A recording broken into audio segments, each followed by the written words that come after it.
Student, मैं साजिद अंसारी आप सबका स्वागत करती हूँ ऑनलाइन स्टडी विद एसए में। आज की जो हमारी बुक का नाम है वो है MAD2 सतत विकास मुद्दे एवं चुनौतियाँ, MS second year, IGNOU university. आज का जो हमारा टॉपिक है वो ये है, भारत में पर्यावरणीय संरक्षण के लिए नागरिक समाज संगठनों की भूमिका का विश्लेषण कीजिए। ठीक है, पर्यावरण के संरक्षण के लिए नागरिक समाज की क्या भूमिका है, आइए देखते हैं। पर्यावरण संबंधी विषयों पर प्रत्यक्ष या अप्रत्यक्ष रूप से तथा सरकार के विरोध में या सरकार की मदद से शक्तिशाली उद्योगों के खिलाफ लोगों द्वारा प्रतिरोध उत्पन्न होता रहा है।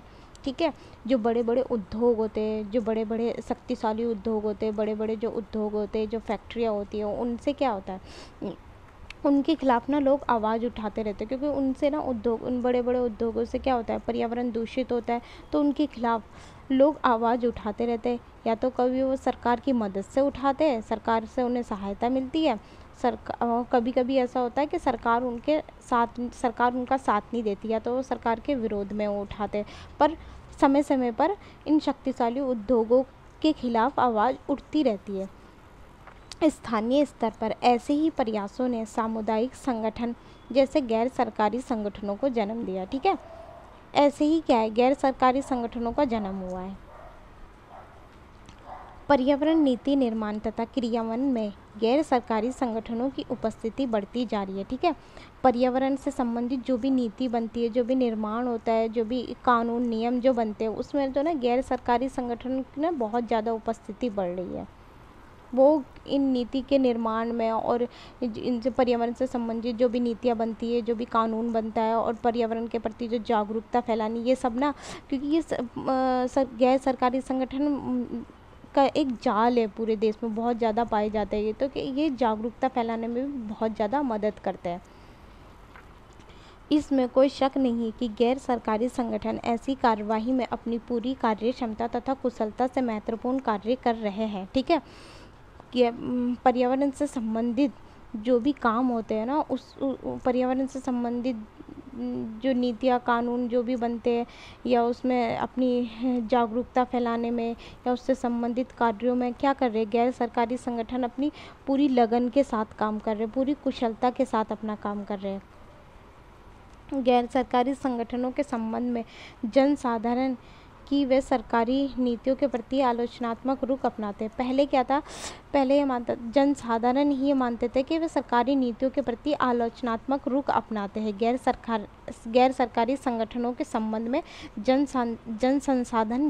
जनसाधारण ये समझते थे कि वे सरकारी नीतियों के प्रति आलोचनात्मक है, परंतु ऐसा नहीं है। परंतु अब यह व्यापक रूप से स्पष्ट होता जा रहा है, परंतु ऐसा नहीं था, और ये स्पष्ट भी हो गया है कि गैर सरकारी संगठन पर्यावरण संरक्षण की दिशा में राज्य द्वारा उठाए गए कदमों के संदर्भ में सकारात्मक एवं रचनात्मक ढंग से सहयोग देते। ठीक है, सकारात्मक ढंग से उनका सहयोग देते, जो भी पर्यावरण के संरक्षण की दिशा में जो भी राज्य द्वारा जो भी कानून बनाए जाते, जो भी कदम उठाए जाते हैं, उनका गैर सरकारी संगठन सकारात्मक रूप से उनका सहयोग देते हैं।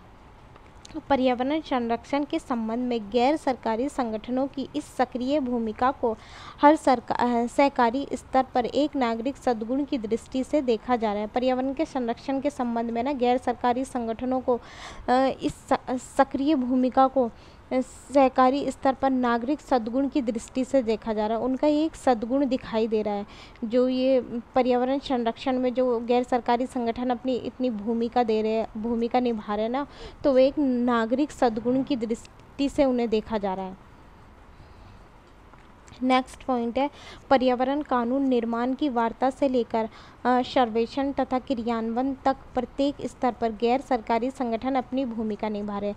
चाहे वो पर्यावरण से संबंधित किसी कानून का निर्माण हो रहा है, या कानून के से संबंधित वार्ता हो रही है, या सर्वेक्षण हो रहा है, या उन्हें क्रिया में लाया जा रहा है, जो भी कार्य हो रहा है पर्यावरण से संबंधित, प्रत्येक स्तर पर गैर सरकारी संगठन अपनी बहुत भूमिका निभा रहे हैं। ठीक है, नेक्स्ट पॉइंट है, अंतर्राष्ट्रीय पर्यावरण संबंधी समस्याओं की बढ़ती गंभीरता तथा जटिलता को ध्यान में रखते हुए राज्य द्वारा गैर सरकारी संगठनों की सहभागिता पर अधिक बल दिया जा रहा है।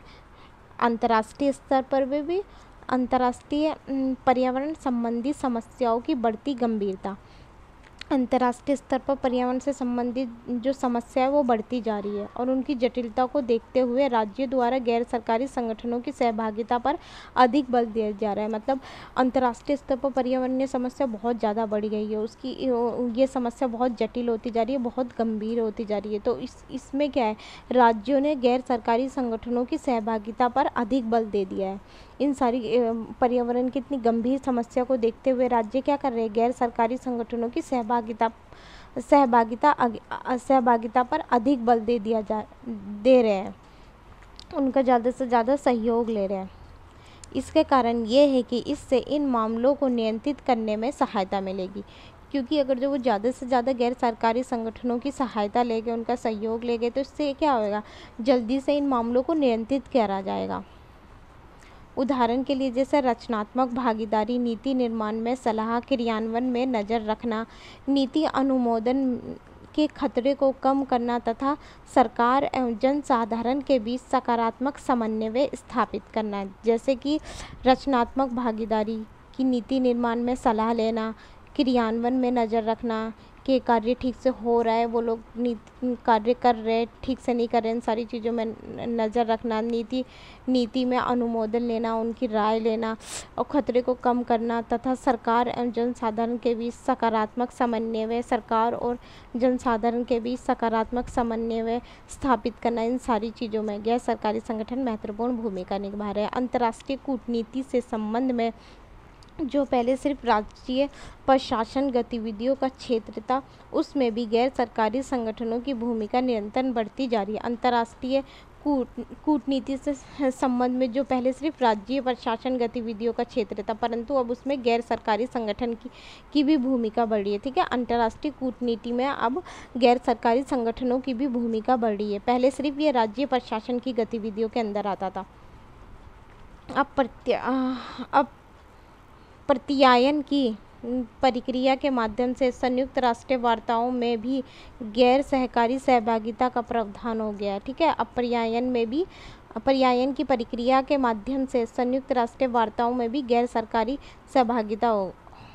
सहभागिता का प्रावधान कर दिया गया है। संयुक्त राष्ट्र सहकारी प्रक्रिया में गैर सरकारी संगठनों की समिति भूमिका दर्ज है। हाल ही में अनेक संधियों में इन संगठनों की सहभागिता के कई मामले कारगर सिद्ध हुए। ठीक है, संयुक्त राष्ट्र सहकारी कार्यों में ना गैर सरकारी संगठनों की समिति की भी भूमिका दर्ज है। अब गैर सरकारी संगठनों को भी शामिल कर दिया गया है और उनकी अनेक संधियों में इन संगठनों की सहभागिता भी देखने को मिली है और वो कारगर भी सिद्ध हुई है।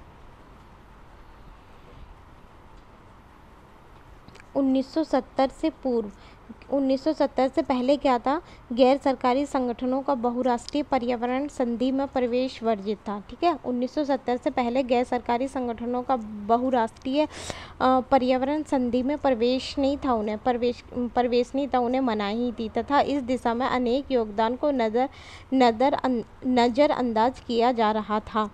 पिछले दशकों में हुई बहुत सी पर्यावरण संधियों में गैर सरकारी संगठनों की सहभागिता के नियम वर्जित है। अब उनकी सहभागिता है। पिछले दशकों से पर्यावरण संधियाँ जो हो रही हैं उनमें गैर सरकारी संगठनों की भूमिका है। अब उनके जो नियम है अब वर्जित है, पहले नहीं थे, अब है, जिससे उनकी सक्रिय भूमिका स्पष्ट रूप से बढ़ी है, जिससे उनकी जो और भूमिका है वो बहुत ज़्यादा और बढ़ी है। संयुक्त राष्ट्र की बैठकों में अब गैर सरकारी संगठन राष्ट्रीय प्रतिनिधि मंडल का हिस्सा होते हैं। ठीक है, संयुक्त राष्ट्र की जो बैठकें होती है ना, अब गैर सरकारी संगठन भी उसका हिस्सा होते हैं, परंतु ये भी सत्य है कि इनका अधिकार राज्य द्वारा समन्वित तथा नियंत्रित होता है। पर ये भी सच है, ठीक है, वो उसका हिस्सा है, गैर सरकारी संगठन संयुक्त राष्ट्र बैठकों का भी हिस्सा बन गया, परंतु ये भी सत्य है कि इनका जो अधिकार होता है वो राज्य द्वारा नियंत्रित होता है। उन्हें ये नहीं है कि वो राज्य से आगे चले जाएंगे, राज्य के अंडर में रह के काम करेंगे, नियंत्रण में रह के काम करेंगे। इनके द्वारा देश की सरकारों को राष्ट्रीय तथा अंतर्राष्ट्रीय स्तर पर संतुलन तथा रचनात्मक सलाह मिलने में सहायता मिलती है। इनके द्वारा क्या है, देश की जो सरकारों को ना राष्ट्रीय व अंतर्राष्ट्रीय स्तर पर संतुलन बनाना व रचनात्मक सलाह मिलने में सहायता मिलती है, संतुलन बना रहता है उसमें। उदाहरण के लिए भारत में राष्ट्रीय स्तर पर स्वीकृति जैव विविधता कानून पर समस्त सूचना, निवेश, देश में फैले गैर सरकारी संगठनों के जाल से ही उपलब्ध हो पाया है। ठीक है, कहने का मतलब ये गैर सरकारी संगठन के इतना जाल जो फैला हुआ है, तो इन सब के बारे में कानून, जैव विविधता के कानून के बारे में जो जानकारी मिल रही है वो सब गैर सरकारी संगठनों के माध्यम से ही मिल रही है, लोगों तक जो पहुंच रही है। आज का हमारा टॉपिक यहीं समाप्त होता है। अगर आपको मेरी वीडियो अच्छी लगे तो please like, share and subscribe जरूर करें।